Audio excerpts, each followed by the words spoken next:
अस्सलाम वालेकुम, क्या हाल चाल है आपके। उम्मीद करती हूँ आप सब बिल्कुल ठीक ठाक होंगे।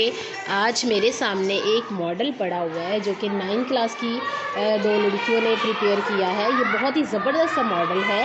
इसमें दिखाया गया है कि अगर हम साफ़ सुथरा माहौल रखते हैं तो तब जो है वो हमारी इन्वायरमेंट पे क्या असर पड़ता है, और अगर हम माहौल को साफ़ सुथरा नहीं रखते तो उसके कॉजेज़ क्या क्या हैं। ठीक है, तो अगर हम देखें इसमें इस तरफ आके, तो माहौल को अगर हम साफ़ सुथरा रखते हैं, ये देखें दरख्त उगाए हुए हैं और जो है वो इलेक्ट्रिकल गाड़ियाँ यूज़ करते हैं, धुआं छोड़ने वाली गाड़ियाँ इस्तेमाल नहीं करते, उनको रोड्स पे नहीं लाते, और इसके अलावा सोलर सिस्टम इस्तेमाल करते हैं। और ये देखें वेस्ट को किस तरह से हम अच्छे तरीके से ठिकाने पर लगाते हैं। जो वेस्ट है वो इस तरह अलग डिब्बे में रखते हैं। वेट वाली चीज़ें जो हैं, जैसे हम दही या लस्सी या दूध लेके आते हैं और उन शॉपर्स को जब हम खाली करते हैं तो उनको एक अलहदा से डस्टबिन में डालें, तो उनको फिर अलहदा से ठिकाने लगाएं। और इसके अलावा ड्राई आइटम्स जो हैं, ड्राई चीज़ें जो हैं, शॉपर्स और कुछ दूसरे जो वेस्ट हैं, उनको अलहदा से रखें, तो फिर जो है वो अच्छा रहता है। और ये देखें वेस्ट मैनेजमेंट कितने अच्छे तरीके से यहाँ पर दिखाई गई है।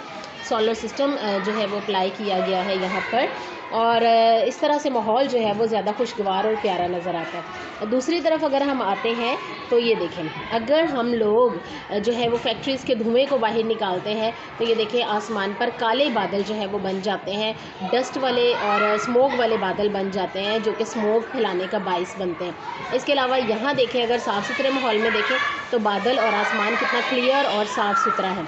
और दूसरी तरफ अगर हम आएँ तो ये देखें जी, धुआं छोड़ने वाली गाड़ियों के क्या असरात पड़ते हैं। ठीक है, धुआं छोड़ने वाली गाड़ियों से जो है वो हमारी सांस में, हमारी आँखों में और हमारे लंग्स का प्रॉब्लम हो जाता है, लंग्स की बीमारियां हो जाती हैं।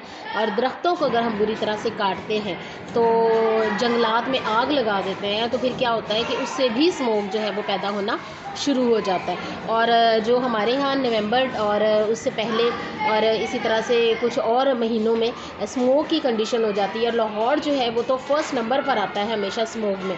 तो इन सारी चीज़ों से हम उसी वक्त बच सकते हैं जब हम अपने माहौल को साफ़ सुथरा रखेंगे। और हमारा जब माहौल साफ़ होगा, हम किसी भी ऐसी गाड़ी को जो कि धुआं छोड़ रही है उसको रोड पर ना आने दें, तो हमारा माहौल जो है वो बहुत ज़्यादा साफ़ सुथरा होगा। हमें ख़राब होने से पहले ही गाड़ी को ठीक करवा देना चाहिए ताकि हम उन धुआं छोड़ने वाली गाड़ियों को और ट्रैफिक को जो है वो रोड पर ना आने दें।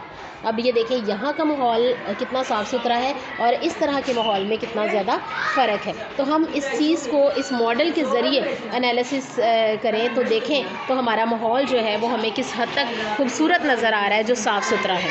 ठीक है, और हमें ज़्यादा से ज़्यादा दरख्त लगाने चाहिए ताकि हमारा माहौल और स्पेशली ऑक्सीजन प्रोवाइड प्लांट्स जो हैं वो लगाने चाहिए, वो ट्रीज़ लगाने चाहिए जो हमें ऑक्सीजन प्रोवाइड करते हैं, ताकि हमारी ज़िंदगी की बका के लिए वो ज़रूरी हों और हमारे माहौल को भी साफ़ सुथरा रखें, हमारे आने वाली नस्लें जो हैं वो भी साफ़ सुथरी हों। हमारे स्कूल में भी बहुत से ट्रीज़ आ चुके हैं, नए प्लांट्स आ चुके हैं जिनको हम ग्रो करेंगे बड़े गमलों में और ज़मीन में, क्यारियों में, तो वो भी हमारे माहौल को साफ़ सुथरा रखने का बहुत बड़ा सबब बनेंगे। तो यहाँ पर मैं उस बच्ची को बहुत ज़्यादा अप्रिशिएट करूँगी जिसने भी ये मॉडल बनाया है। तो फिर मिलूँगी किसी नई वीडियो के साथ, किसी नए व्लॉग के साथ। तब तक के लिए आप सबके लिए ढेरों दुआएँ। मिलेंगे फिर, तब तक के लिए अल्लाह हाफ़िज़।